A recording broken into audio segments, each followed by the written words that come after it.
எல்லோருக்கும் நமஸ்காரம். இந்த பதிவில் நாம் என்ன பார்க்க இருக்கோம் அப்படின்னா, ரெண்டு விதமான விஷயங்கள் நாம் பார்க்க இருக்கோம். ஒன்று, அதிகமாக படிப்பதால் என்ன குணங்கள் மாறுது. படிக்கிறது அப்படின்னா வெளி உலக கல்வி பயில்றாங்கல்ல, அதிகமாக படிக்கிறவங்களுக்கு எப்படியெல்லாம் குணநலன்கள் மாற வாய்ப்பு இருக்குது, அது எது இருக்கக்கூடாது அப்படின்னு தெய்வ வேதத்தில் குறிப்பிட்றாங்கன்னு பார்க்குறோம். அதுவும் இல்லாமல் பணமும் ஓரளவுக்கு மேலே சம்பாதிக்கும் பொழுது அவர்களுடைய குணநலன்கள் எப்படி மாறுது, அது எப்படி மாறக்கூடாது அப்படிங்கிறத பற்றி தெய்வ வேதத்தில் என்ன குறிப்பிட்டு காட்டுறாங்க அப்படிங்கிறத நம்ம இந்த பதிவில் பார்க்க இருக்கோம். முதல்ல நம்ம படிப்பு பற்றி பார்ப்போம்.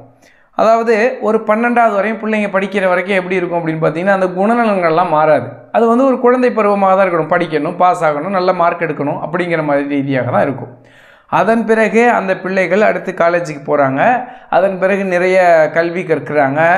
பிற மொழிகள்லாம் ஆங்கிலம்லாம் பேச ஆரம்பிக்கிறாங்க.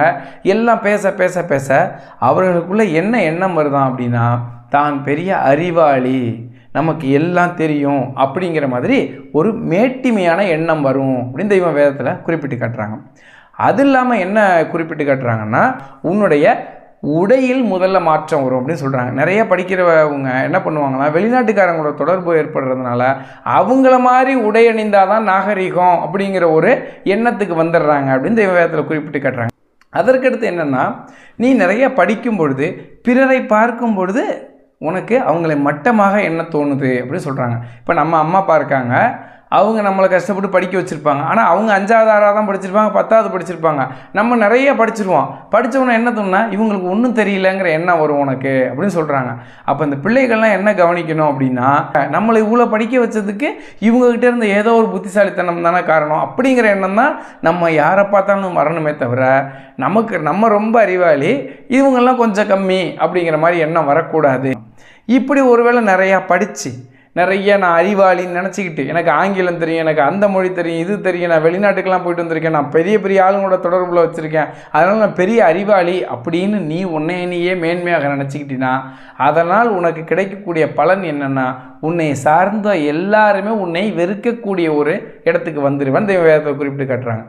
ஆமாம், சதா நான் தான் உயர்வானவன்கிற எண்ணத்தோடய நம்ம எல்லாருக்கூட பழகினோம்னா ஆட்டோமேட்டிக்காக எல்லாருமே நம்மளை விட்டு விலக ஆரம்பிச்சிருவாங்க. எல்லாருக்குமே நம்ம மேலே ஒரு வெறுப்பு வந்துடும் அப்படின்னு தெய்வ வேதத்தில் குறிப்பிட்டு காட்டுறாங்க. அதனால் இந்த நிறைய படிப்பு அப்படின்னு போனோம்னா, படித்தோம்னா என்ன பண்ண போகிறோம்? அதிகபட்சம் நம்ம படிப்போம், படித்து பணம் சம்பாதிப்போம். படிக்காதவனும் பணம் சம்பாதிப்பான்.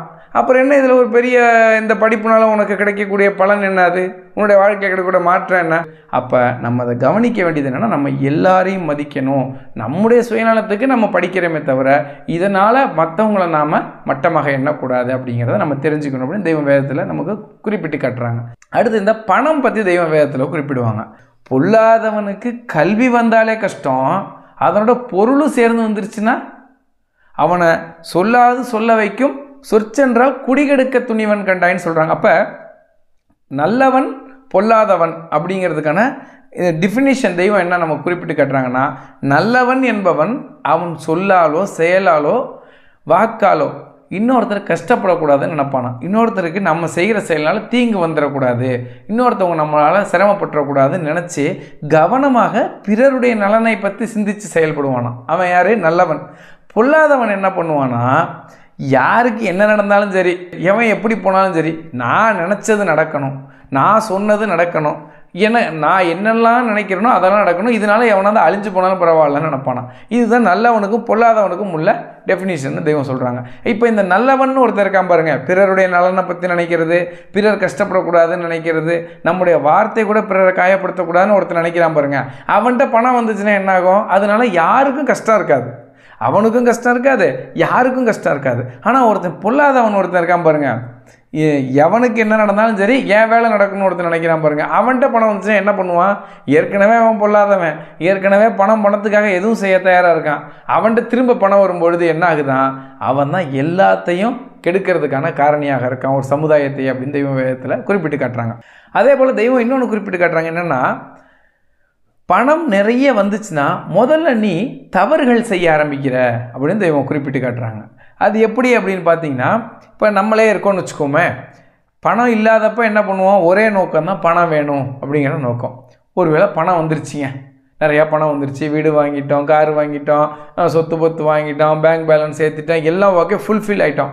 இப்போ உள்ளேருந்து ஒன்று கேட்கும், பணக்காரனாக இருக்கியே, இதெல்லாம் எப்படி அனுபவிக்க போகிற அப்படின்னு கேட்கும். அனுபவிச்சிருதுன்னா என்ன சொல்ல வர்றாங்க அப்படின்னா, தவறுகள் செய்யணும்.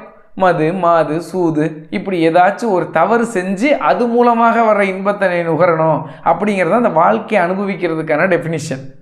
மற்றபடி நல்லது ஒன்றுமே கிடையாது.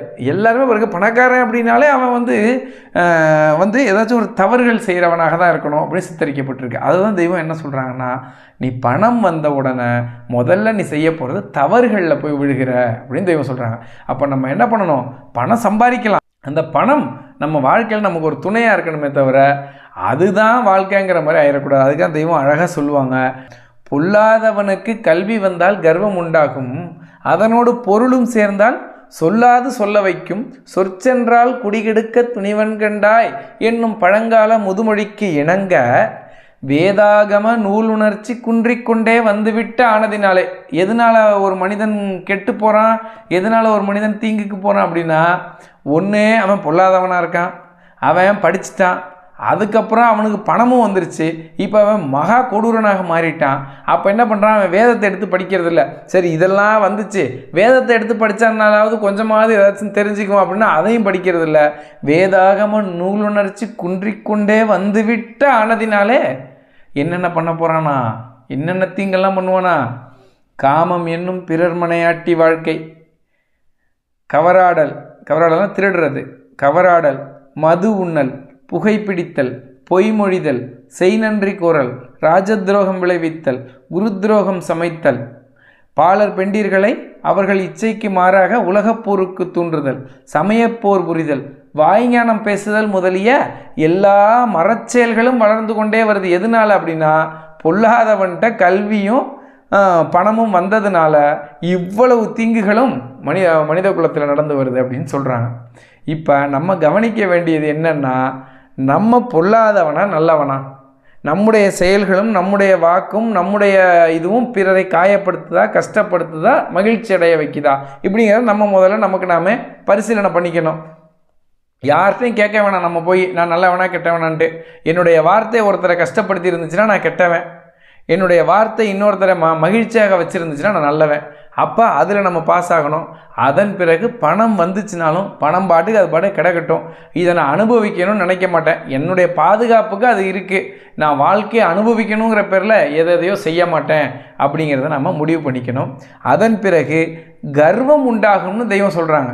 பொல்லாதவனுக்கு கல்வியும் பணம் வந்துச்சுன்னா கர்வம் உண்டாகுங்கிறாங்க. இதை நம்ம கவனமாக இந்த உலக வாழ்க்கையில் பார்க்குறோம். பணம் இல்லாமல் இருப்பார் ஒருத்தர், அப்போ அவருடைய அப்ரோச்சு, அவருடைய நடவடிக்கைகள்லாம் பார்த்திங்கன்னா வேறு மாதிரி இருக்கும். எல்லார்ட்டையும் இயல்பாக பேசுவார், நல்லா இருப்பார், ஒரு மாதிரி ஒரு இயல்பான வாழ்க்கை, சிரிச்சு சந்தோஷமாக இருப்பார். அதன் பிறகு பணம் வந்துருச்சுனால சிரிக்கக்கூடாதுன்னு ஆயிரும் போல். சிரிக்கவே மாட்டானுங்க. பணம் இருந்துச்சுன்னா கொஞ்சம் அப்படி வந்துச்சுன்னா கொஞ்சம் அப்படி டீசெண்டாக இருக்காங்களாமா. பணம் வந்துருச்சா அதனால் அவங்க டீசெண்டாக அப்படியே நல்லா இருக்கீங்களா, எப்படி இருக்கீங்க, அப்படியே ஒரு அந்த லெவல் மெயின்டைன் பண்ணுறாங்களாமா. நம்ம பார்த்தாலே தெரியும். அப்போ என்ன பண்ணுவாங்க, நம்ம பார்ப்போம், என்னப்பா அது ஒரு மாதிரி நல்லா தானே இருந்தீங்க, ஏதோ கொஞ்சம் பணம் வந்துருச்சுன்னு கேள்விப்பட்டேன், ஆள் நடவடிக்கையெல்லாம் ஒரு மாதிரி இருக்குது, பேச்செல்லாம் கொஞ்சம் ரொம்ப டீசெண்டாகிடுச்சு, அந்த சிரிப்பெல்லாம் இந்த உதடு ஒரு இந்த சைடு ஒரு 1/2 இன்ச்சு, இந்த ஒரு சைடு 1 இன்ச்சு தான், இந்த வாய் நிறைய அப்படி சிரித்து சந்தோஷமாக இருக்கிறது அதெல்லாம் கிடையாது. அப்படி உள்ளார்ந்து மகிழ்ச்சி அடைகிறதுலாம் இல்லை, அப்படி லேசாக புன்னகை மட்டும்தான் பணக்காரன் ஆகிட்டா. அப்புறம் நம்ம பார்ப்போம். அது இல்லாமல் அந்த பணக்காரர்கள்னாலே அந்த பேசுகிறதுக்கு ஒரு கேட்டகரி வச்சுருப்பாங்க. நம்ம இவங்க கூட மட்டும்தான் பழகணும், அதுக்கு கீழே இறங்கக்கூடாது, ஏன்னா அது வேறு அப்படிங்கிற மாதிரி. இப்படி தனக்குத்தானே கோடு போட்டு ஒரு வட்டம் போட்டு ஒரு தனக்குத்தானே ஒரு பணத்தை வச்சு ஒரு கூடு மாதிரி கட்டி இவன் தான் அதுக்குள்ளே சிறையில் உட்காந்துருக்கான். நீ வெளிப்படையாக இருந்தால் தானே அது நல்லா சந்தோஷமாக வாழ முடியும். பணத்தால் ஒரு கூண்டு கட்டி ஃபுல்லாக பணம் இருக்குது, ஃபுல்லாக நகை இருக்குது, சொத்து பத்து இருக்குதுன்னு சொல்லிட்டு அந்த கூண்டுக்குள்ளே போய் உட்காந்து இவன் சிறையில் அடைச்சிட்றான். அது நம்ம பார்த்தா சிரிப்பாக வரும். இப்போ பணம் இருந்துட்டு போகுது, அதுக்காக எதுக்கு நீங்கள் இப்படி யார் கூடயும் பேசாமல் சிரிக்காமல் மகிழ்ச்சி இல்லாமல் நீங்கள் ஒரு வித்தியாசமான ஒரு பிராணியாக மாறிட்டீங்க, வித்தியாசமாக ஒரு ஜந்து மாதிரி நீங்கள் இருக்கிறீங்களே அப்படின்னு நமக்கு பார்த்தா உள்ள தோணும். வெளியில் சொல்ல தேவையில்லன்னு வச்சுக்கோங்களேன். அப்படி நம்ம நிறைய பேர் இந்த உலகத்தில் சந்திக்கிறோம். பணம் இல்லாதப்போ இருக்கிறப்ப எப்படி இருக்கிறாங்க, பணம் வந்ததுக்கப்புறம் எப்படி மாறுறாங்க அப்படின்னு சொல்லி. இதெல்லாம் தெய்வ வேதத்தில் அவங்க உண்டாக்கின மிஷின் தானே இது. இந்த சுவிட்சை தட்டினா இப்படி தான் ஓடுன்னு அவங்களுக்கு தெரியுமில்ல, அதனால தான் அவங்க எழுதி வச்சுருக்காங்க.